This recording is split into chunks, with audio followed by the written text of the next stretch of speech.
Bah, il y a un autre équipement qui est de plus en plus populaire et qui l'est vachement dans la sphère yoga. Je sais pas d'ailleurs si les gens qui sont pas dans cette sphère-là et qui vont chez un ostéo, ils ont tendance à rechercher ça ou pas. Mais à chaque fois, je dis des ampoules, mais c'est des Les ventouses. ventouses, ouais. Je sais pas, j'ai le réflexe de dire, c'est comme, j'avais ça l'ail en chaussette, mais c'est l'ail en chemise. Tu sais, parfois, on a des moyens mémotechniques. Donc les Mm. ventouses.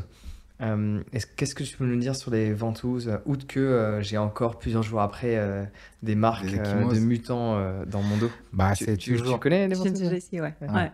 Ouais. Bah, c'est toujours en fait le même objectif, c'est de créer en fait de l'afflux sanguin.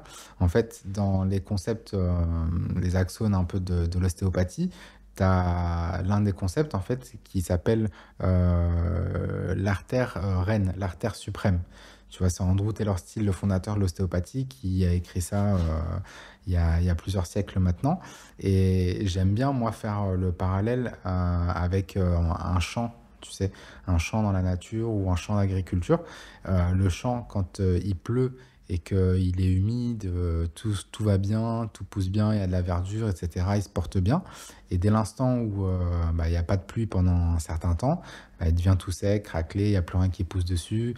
Et que ce soit la faune ou la flore, en fait, elle commence Mhm. à disparaître petit à petit. Et en fait, au sein du corps, c'est un peu la même chose. Et quand le sang circule mal, bah, au départ, en fait, tu as une sorte de contract. On va prendre l'exemple du muscle, hein. Il faut savoir qu'un muscle, quand il arrive à 50% de sa capacité de contraction, entre 40 et 50% de sa capacité de contraction, il commence à écraser les petits vaisseaux sanguins en fait, qui sont à l'intérieur. Et comme il écrase les petits vaisseaux sanguins qui sont à l'intérieur, bah, au bout d'un moment, en fait, les nutriments nécessaires au relâchement musculaire, parce qu'en fait, pour une contraction musculaire, entre les deux molécules dont je parlais au départ, qui sont présentes dans la fibre musculaire, qui sont l'actine et la myosine, il faut qu'il y ait, il y a plusieurs molécules qui sont nécessaires, mais il y a la plus petite molécule de sucre qu'on appelle l'ATP, qui doit déclencher en fait la contraction musculaire. Et pour engendrer un relâchement, il faut aussi qu'il y ait une molécule d'ATP qui vient s'attacher à la liaison actine-myosine pour relâcher la contraction musculaire. Donc si mon muscle commence à écraser mes vaisseaux sanguins et que le sang n'afflue plus convenablement jusqu'à ma liaison actine-myosine, l'ATP ne va pas parvenir à la Mhm. liaison actine-myosine et c'est ce qui va créer une contracture. D'accord?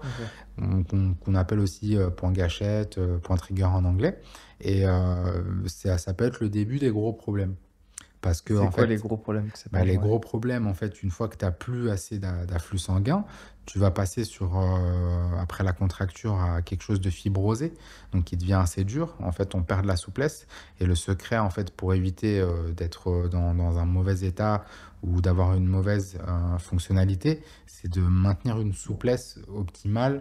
On ne demande pas non plus de faire le grand écart à la Jean-Claude Van Damme, mais il faut être capable de pouvoir bouger un minimum. Et pour ça, en fait, il faut que les tissus soient souples. Et donc, si toi, tu es fibrosé, ben, en fait, c'est simple. La pâte à modeler, ça résiste beaucoup plus Ouais, qu'un verre, tu ouais. vois. Et en fait, si tu deviens fibrosé, bah, tu deviens un verre. Et si tu tombes sur du carrelage, tu vas te casser. Ça veut Alors, dire que, est-ce que les gens qui ont la maladie de les os de verre ou je les sais pas autres verres, quoi, oui, c'est relié à ça? c'est autre chose. Non, parce Autre que eux, chose? Ok. c'est de naissance, c'est Ok. autre chose. C'est une pathologie qui est innée. Mais après, en fait, la fibrose, tu vas passer à ce qu'on appelle une calcification. En fait, tu vas passer d'un truc vivant, une fibre musculaire, à un truc quasi mort, qui, pas totalement mort, mais c'est de l'os, Mhm. c'est du dur. Donc, le problème, il est là. Et en fait, dans la ventouse, en fait, tu vas chercher en fait, à créer un afflux sanguin qui va justement apporter tous les nutriments nécessaires à la zone un peu problématique et venir la soulager. Bon, tu as plein d'effets, hein. Tu vas avoir un effet antidouloureux, tu vas avoir aussi un effet anti-inflammatoire, il y a une régénération des tissus qui se fait. Mais oui, c'est bénéfique. Mais il faut trouver de bons Mais professionnels. pourquoi on le fait principalement à chaque fois dans le dos? Parce que Tu j'ai peux le jamais faire à vu. l'avant du corps aussi. Ah ouais? Ouais, ouais. Mais Parce que après, c'est bon. parce que selon bah, en fait, notre biomécanique, tu Mhm. sais, on sollicite beaucoup la chaîne musculaire Ouais. postérieure. Mhm. Tu vois, on la sollicite énormément.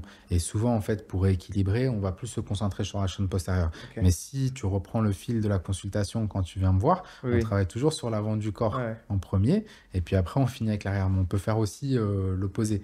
Mais souvent, en fait, tu sais, c'est plus facile de... Bah, désolé, William, de reprendre l'exemple, mais c'est plus facile de s'avachir plutôt que de se C'est redresser. vrai. Tu vois? Donc, on sollicite beaucoup l'arrière du corps pour pouvoir se tenir C'est vrai. convenablement.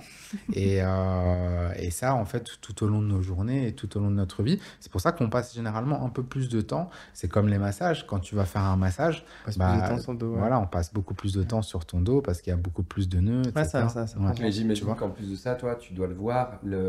Enfin, j'y pensais tout à l'heure quand on parlait des écrans. Oui, C'est-à-dire que la posture des gens qui sont sur leurs totalement, écrans, ils sont pas totalement. à la colonne droite, ils sont Ouais, comme ça. totalement, Donc en totalement. fait, Mm. là, il y a déjà une Oui, oui, espèce de blocage qui se crée totalement. en Bien sûr, bas, bien sûr.